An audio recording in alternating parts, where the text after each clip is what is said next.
Ya, Alhamdulillah kita kembali di Gerampai Pagi dan terima kasih kerana masih lagi bersama kami Auda di pagi yang sejuk hari ini. Di studio pun saya dah atur kesejukan hari ini kan Auda. Tapi tidak apa, kami akan memanaskan, menghangatkan lagi suasana pagi hari ini dengan membawakan pada bis kita segmen Raudah Hati. Betul? Kita jaga kita. Jagalah. Jaga. Tapi penting sebenarnya. Kita ni mempunyai fungsi yang tersendiri, mempunyai peranan yang tersendiri, bukan orang siok sendiri. Betul. Jadi kalau kita ni boleh menjaga diri kita ni, orang di sekeliling kita ni pun macam tu. Jadi boleh kita ni bantu. Tapi apa sebenarnya yang akan kita ni bincangkan pada hari ini? Kita jaga kita, sokong bantu di tempat kerja.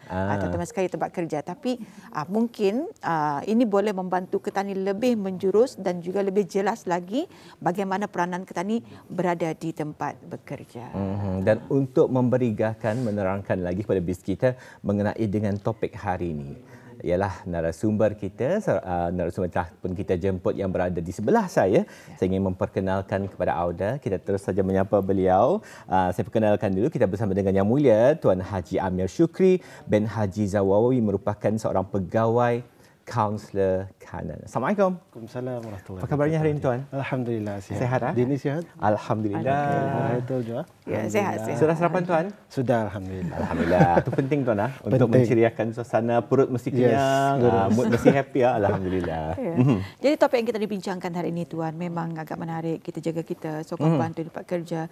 Jadi dengan adanya topik yang dibawakan pada hari ini, apa sebenarnya maksudnya? Mungkin boleh dijelaskan. Okey, terima kasih Dini, terima kasih Nurhayatullah. Jadi pada pagi ini tajuk yang akan saya bawakan ialah kita jaga kita. So sebelum itu Bismillahirrahmanirrahim. Alhamdulillahirabbil alamin. Wassalatu wassalamu ala asyrafil anbiya'i wal mursalin sayyidina Muhammadin wa ala alihi wa sahbihi ajma'in. Subhanaka la ilma lana illa ma 'allamtana innaka antal alimul hakim. Rabbi shrah li sadri wa yassir li amri wa hlul 'uqdatam min lisani yafqahu qawli. So pada pagi ini segmen Raudah Hati lah yang akan tajuk yang akan disampaikan ialah kita jaga kita, sokong bantu di tempat kerja. So untuk mengertikan atau memahami sedikitlah mengenai dan kita jaga kita ni kalau kita ni lihat kita jaga kita ni, kalau kita ni fahami ikut intonasi kita ni. Kalaunya kita kata ni orang Brunei, kita jaga kita. Coba tu artinya ada keprihatinan. Di sana ada keprihatinan. Sama kalau kita ni ubah lagi, kita jaga kita. Artinya ada sokongan atau semangat berpasukan, teamwork atau kolektiviti. So itulah yang akan diterangkan sedikit sebanyak. Nombor satu, apabila menggunakan kita jaga kita ni satu pasukanlah di tempat kerja. Kalau kita ni bayangkan di tempat kerja tu, tadi adalah satu pasukan, jadinya mesti menuju satu matlamat. So untuk mencapai matlamat itu perlu ada sokong bantu, perlu ada kerjasama, perlu ada komunikasi dan sebagainya. Dan di sinilah dia dapat melihat keprihatinan satu sama lain itu penting. Atau orang Brunei kata ni pemedulian lah, pemedulian. So terhadap rakan sekerja nombor satu. Khususnya itu rakan sekerja melalui barangkali perasaan emosi diorang, keletihan diorang atau beban kerja masing-masing. Kita ni faham bahawasanya kalau dalam kerajaan ni ada ia punya cabaran-cabarannya tersendiri, beban kerja, tuntutan kerja dan sebagainya. Nombor dua, kita jaga kita ni berunsurkan, saya memilih pada pagi ini ialah untuk berunsurkan kepada semua ketania itu hendaklah terlibat atau bertindak mengenai dengan sesuatu. Dari sini individu hendaklah tanggungjawab sokong bantu itu bukan hanya kepada rakan sekerja saja, tetapi malah kepada ketua sesebuah organisasi dan sebagainya. Ianya akan lebih besarlah. So semua pihak-pihak yang terlibat itu mempunyai diorang punya tanggungjawab sendiri masing-masing. And then yang seperti saya katakan tadi ialah adalah kita ni frasa untuk membina kolektiviti atau keseluruhan, semangat keseluruhan ketanilah. So jadinya sokong itu tidak terletak kepadanya yang saya nyatakan tadi, bukan kepada satu individu saja. Kalau bagi sokongan khususnya di tempat kerja, kalau kita ni contohi dalam saya bagi contoh lah, kalau kita ni main sport lah atau sukan. So tadi sebuah pasukan, sokong bantu itu datangnya dari berbagai atau tempat lah. Nombor satu daripada penyokong. Penyokong itu membagi kita ni semangat atau sokongan moral lah. Kita ni sokongan moral. Tanpa ada orang bersurak, tanpa ada orang kena, nda tadi siok main bersukan itu lah. So and then nombor dua daripada kita ni punya sepasukan kita ni lah, teammates kita ni. Mesti juga ada bantu-membantu, saling memotivasi dengan diri sendiri, dengan sebagainya. And then juga yang paling penting di sana is daripada kalau macam main bola lah, mesti ada manajernya, jurulatihnya. So itu yang sokong bantu yang dimaksudkan adalah penting. Bukannya saja di pekerjaan seharian kita ni, tetapi khususnya pada pagi ini saya akan memfokuskan kepada di tempat kerja. And juga saya memilih juga tajuk yang dipilih pada pagi ini, yang dikongsikan ini, saya sengaja memilih untuk kerana saya fikir ia bertepatan juga dengan tema kesihatan mental ke dunia pada pagi ini. Saya ada melihat Dini pun memakai, di sekitar pun memakai ada ribbon hijau pada pagi. So untuk iaitu temanya akses kepada perkhidmatan, iaitu kesihatan mental ketika dalam musibah dan kecemasan. So kalau dalam sekiranya kecemasan yang atau krisis. So pentingnya kita ni memberi bantuan atau sokongan juga. So kalau kita ni ambil di tempat kerja, kalau sekiranya ada terjadi krisis atau sesuatu yang traumatik lah terjadi. So kalau ada sokong bantu awal itu oleh rakan sekerja, ketua atau organisasi, so jadinya di sana dapat kita ni lihat sudah ada akses kepada perkhidmatan awal itu. Walaupun ia bukan yang hanya kita ni profesional, tetapi ada sudahnya kita ni first responder lah yang dapat melayan atau kita ni membuat tindakan-tindakan yang sepatutnya untuk meredakan situasi, untuk kita ni melayan diorang punya emosi dan perubahan tingkah laku dan sebagainya. So itulah barangkali sedikit sebanyaklah penerangan mengenai dan kita jaga kita ni. Alhamdulillah. Terima kasih Tuan di atas penerangannya. Mukadimah yang cukup padat sebenarnya. Banyak yang Tuan dapat ambil lah daripada mukadimah tadi. Ada yang dikongsikan juga yang saya tertarik mengenai dengan kepentingan kita jaga kita ni sebab kita bekerja sebagai satu pasukan. Amat penting untuk tadi sama-sama menjaga kemaslahatan sesama kita ni dalam satu pasukan, dan juga Tuan mengaitkannya juga dengan tema Hari Kesihatan, kesedaran kesihatan mental untuk tahun ini. Kalau kita lihat pun di tempat kerja kebanyakan sudah mempunyai melakukan training dan sebagainya, memastikan seperti mekanisme seperti psychological first aider ada di tempat kerja untuk membantu mendapatkan akses. Jadi kalau tadi boleh memfokuskan lagi perbincangan seterusnya mengenai dengan kepentingan barangkali Tuan, kepentingan kita ni topik hari ini, sokongan itu kenapa yang penting khususnya dapat kerja ni Tuan? Okey, terima kasih Dini atas soalannya tu. So kalau kita ni lihat sokongan di tempat kerja ni, apa yang dimaksudkan di sinilah ialah persekitaran di mana pekerja tu merasa selamat, nombor satu untuk bersuara. Bersuara tu artinya bukannya untuk bercakap sama orang lah, artinya bersuara kalau sekiranya ada cabaran atau isu yang dihadapinya, ia berani untuk bersuara. Pasalnya ia beranggapan yang tempat kerajanya itu adalah selamat dan rasa diorang itu kena dengar, diambil perhatian dan sebagainya.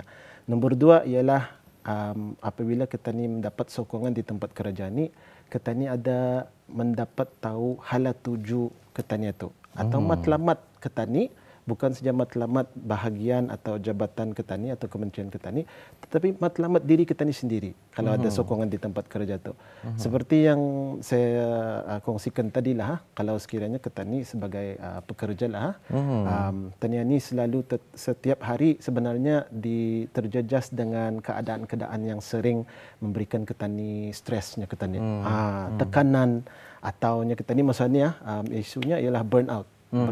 Keletihan yang terlampau itu dah disebabkan beban kerja yang banyak, tuntutan kerja yang tinggi, dan juga kadang-kadang kita ni tidak dapat mengimbangi di antara kehidupan dan pekerjaan atau work life balance itulah.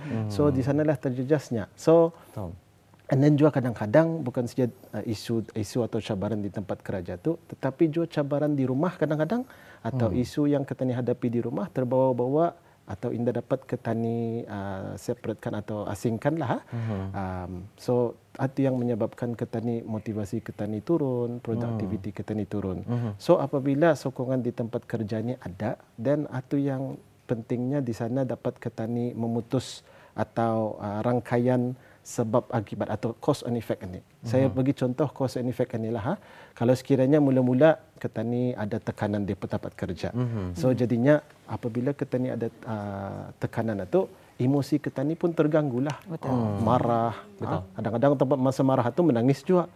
So ketani bercampur aduk lah emosi itu. And then sudah ketani bercampur aduk emosi ini, emosi ketani dah stabil, datang orang menegurkan ketani pun jadi defensif. So and then apabila ketani defensif, anda dapatnya ketani sudah lepas itu baru ketani cakap, kita ni anda dapat silap sedikit cuma tu. So semua ni berpunca kerana tekanan kerja saja tu. So apabila ia indah ditangani dengan lebih awal, so artinya ia akan berlanjutan sehingga kadang-kadang moral ketani turun, motivasi turun, and then ujung-ujungnya kadang ada tiap isu disiplin dan sebagainya. So di sini sokong bantuan ini penting untuk membreak atau memutuskan rangkaian apa tu rantaian sebab akibat ini, rantaian cause and effect inilah. Yang paling awal dapat ketani masuk di mana ketani membagikan sokong bantuan itu lebih baik sebelumnya melarat lagi lah. So ada di sini barangkali kan saya kongsikan 4 barangkali sebab sokongan ini pentinglah di tempat, khususnya di tempat kerja. Nombor 1 ialah untuk membagi motivasi atau ketani ini membagi sifat kemanusiaan ketani di tempat kerja. Kan ketani ini manusia atau individu lah. Ketani ini mesti untuk membuat sesuatu, khususnya pekerjaan lah, mesti ada motivasi. Motivasi ini kadang-kadang datang dari dalaman ketani, and then juga dari luaran ketani. And then motivasi ini juga ia bukannya sentiasa tinggi saja. Ia dapat turun. Kadang-kadang kalau cuaca macam ini macam mendung sedikit, macam motivasi itu macam mendung juga sedikit lah. So ia ikut cuaca, ikut keadaan dan sebagainya. So ini perlu ada di sini sokongan itu penting untuk ketani bukannya menetapkan motivasi ketani tahap yang tinggi saja, optimum, tapi di kadar yang dapat ketani berfungsi dengan secara normalnya lah. Okey, nombor 2 ialah sokong bantuan ini dapat meningkatkan produktiviti dan juga kualiti kerja ketani. Iaitu tempat kerja yang saling menyokong ini lebih laju atau lebih cekap dalam menyelesaikan apa saja isu atau masalah di tempat kerja. Dan juga ketani kalau sekiranya ada sokong bantuan ini, mudah ketani belajar dari kesilapan ketani lah. And then juga kurangnya ketani salah atau silap dalamnya ketani membuat pekerjaan atau nombor 2. And then meningkatkan integriti sama juga. So artinya apabila sokong bantuan itu ada di tempat kerja, integriti ketani dan kepercayaan khususnya oleh orang sekeliling ketani dan juga kepada orang ramai. Kalau saya merelatekan kepada warga perkhidmatan awam lah, so artinya perkhidmatan yang diberikan kepada orang-orang awam artinya dapat dipercayai pasal ianya berkualiti lah. And then juga dalam sokong bantuan ni kalau sekiranya ada di tempat kerja, ianya akan meningkatkan daya tahan sesebuah organisasi. So artinya budaya sokong bantuan ini menjadikan organisasi itu cekap dalam menghadapi apa jua perubahan. Kalau sekiranya pada masa ini era digital inilah ketani ini AI dan sebagainya, perubahan itu sangat cepat. So artinya kalau ketani ada sokong bantuan itu, artinya kalau ada orang yang ketani tidak berapa faham atau lambat ikut dengan era digital ini, dan ada sokong bantu itu dapat mengajar, dapat sama-sama membuat perkara-perkara yang rakan kerja hadapi itulah. So itu barangkali kenapa pentingnya 4 perkara itulah mengenai dengan sokong bantu dalam Alhamdulillah, cukup menarik sekali Atullah kalau dengarkan tadi perkongsian mengenai dengan kepentingan sokong bantu dan juga dikongsikan beberapa sokong bantu. Saya amat tertarik apabila tuan tadi dah mengongsikan kepentingan menciptakan satu environment di mana semua yang bertugas di satu tempat itu merasa selamat untuk bersuara. Kalau dalam terma Englishnya tadi panggil psychological safety ya. Yes. Keselamatan dari segi psychological. Yep. Jadi kalau boleh dilaratkan lagi perbincangan mengenai dengan sokongan tadi telah memberi Tuan telah pun memberikan menerangkan mengenai dengan kenapa ia penting, dan seterusnya mungkin ada yang tertanya-tanya juga siapa yang sebenarnya mempunyai tanggungjawab ni Tuan. Tanggungjawab siapa sebenarnya untuk memberikan sokongan ni? Okey, terima kasih Dini. So soalan itu siapalah di tempat kerja. So ada tadi saya menyatakan ada sudah orang-orangnya pulang tu Nombor satu ialah rakan ketani. Ini yang paling penting lah. Kalau dalam tempat kerja, sokong bantu yang paling penting ialah daripada rakan. Rakan ini penting pasal selalunya rakan ini yang kita ni lihat tiap-tiap hari. Dengan kita ni bekerja lah. Yang sebelah meja kita ni, yang di sebelah bilik kita ni, sebangunan kita ni dan sebagainya. So itu rakan kerja lah. Kenapa ianya penting? Pasalnya kalau rakan kerja ni, diorang yang kan dapat melihat tanda-tanda awal seorang itu memerlukan sokongan. Seperti apa? Selalunya ianya banyak bercakap dalam mesyuarat apakah atau sama-sama berjumpa, tiba-tiba diam. So mesti ada perasaan macam ada sesuatu yang dihadapinya barangkali. So nampak kan, ataupun barangkali tugasannya tu dulu ia cakap dapat membuat. Tapi tiba-tiba hari ini menurun dia, tidak dapat dibuatnya dan sebagainya. So perkara-perkara macam mana ini yang rakan sekerja dapat melihat lebih awal daripada orang-orang yang sekeliling yang lain. So jadi kalau saya jawab lagi teruslah begitu mengenai itu, kalau sekiranya kita ni melihat rakan sekerja kita ni menurunkah motivasinya atau produktivitinya, apa yang perlu kita ni buat sebenarnya? Selalunya apa yang akan dipraktikkan ialah untuknya kita ni sebenarnya bertanya. Jangan malu bertanya lah. Kalau malu bertanya, mana kita ni tahu apa sebenarnya isunya. Tapi soalan seterusnya, apakan ditanyakan? Selalunya lah sudah. Kita ni tanyalah, tapi apakan ditanyakan? So kalau sekiranya yang paling simple lah atau efektif barangkali simple saja. Macam kuliah kita ni 2-3 hari ni pendiam sedikit. Cuma itulah. Bukannya seperti yang banyak bercakap seperti sebelumnya. Mun kita selesa, kalau ke dalam 5 minit kah aku free pulang ni, cuma tu. Kalau kita pun okey, bila-bila masa kita ready lah, saya dapat mendengar, cuma tu. Simple saja. So soalan-soalan macam tu yang akan membuatkan kita ni rakan sekerja kita ni lebih selesa untuk bertanya atau menjawablah soalan kita ni. And then nombor 2, ketua. Ketua ni paling penting juga dalam sesebuah tempat kerja. Ketua memainkan peranan yang penting juga dalam sokong bantu. Iaitu pentingnya ialah nombor 1 ialah saya kongsikan di sini 4T lah. Nombor 1, tunjukkan minat. Untuk minat itu artinya apabila kita ni melihat seorang pekerja kita ni itu atau orang di bawah kita ni motivasinya atau kualiti kerjanya menurun, panggil dia. Untuk berbincang lah. Namanya kita ni one-on-one lah, one-on-one discussion. Tidak payah secara formal, secara informal saja bawa dia ke bilik untuk berbincang lah mengenai dengan isu yang dihadapi itu. Nombor 2, ini juga paling penting lah, tetapkan nada suara. Iaitu nada suara ni penting dalam semasa kita ni berbincang untuk menggunakan bahasa-bahasa yang lembut. Atau kita ni lebih untuk hormat menghormati. Kita ni bukannya kita sebagai ketua, kita ni memanggil untuk discussion itu bukannya untuk kita ni menyalahkan individu tu, tapi sebenarnya melihat kepada apa proses yang ia dapat membuat.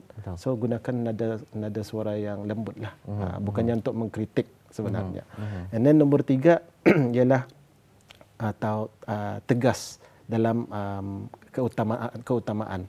So artinya tegas itu artinya apabila kita ni berbincang itu, walaupun kita ni kan menolong ke dia, tapi pada masa yang sama kita ni perlu tegas juga mengenai dengan apa yang dilakukannya ni tetap juga hanya kita ni salah, tetap juga menjejaskan pekerjaannya. So di sana kita ni sebagai ketua penting lah.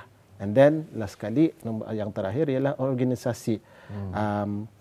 sebuah organisasi itu penting dalam sokong menyokong ini untuk keutamaannya untuk menyediakan saluran nyeketani bantuan. Akses to nyeketani perkhidmatan lah.